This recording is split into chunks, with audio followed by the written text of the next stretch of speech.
ஒரு சிறிய கிராமத்தில் ஒரு கோழியும் ஒரு புறாவும் இருந்தன.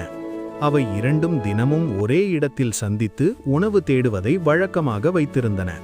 ஒரு நாள் மரத்தின் கீழ் கோழி தனியாக உணவு தேடிக் கொண்டிருந்தது.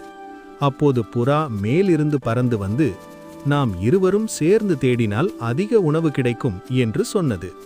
கோழியும் அதை மகிழ்ச்சியாக ஏற்றுக்கொண்டது. அதன் பிறகு புறா மேலிருந்து சுற்றி பார்த்து எங்கு தானியம் இருக்கிறது என்று கவனித்தது. கோழி கீழே சென்று அவற்றை எடுத்துக்கொண்டது. இவ்வாறு இருவரும் ஒன்றாக சேர்ந்து உணவு சேகரித்தனர். சில நேரங்களில் புறா தானியங்களை கீழே தள்ளியது. கோழி அதை எடுத்துக்கொண்டது. மற்ற நேரங்களில் கோழி கண்ட உணவை புறாவுடன் பகிர்ந்து கொண்டது.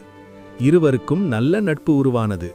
இறுதியில் அவர்கள் புரிந்து கொண்டார்கள், ஒன்றாக சேர்ந்தால் வேலை எளிதாகும், நண்பர்கள் இருந்தால் வாழ்க்கை மகிழ்ச்சியாகும். அதன் பின் அந்த கோழியும் புறாவும் தினமும் சேர்ந்து உணவு தேடி சந்தோஷமாக நண்பர்களாக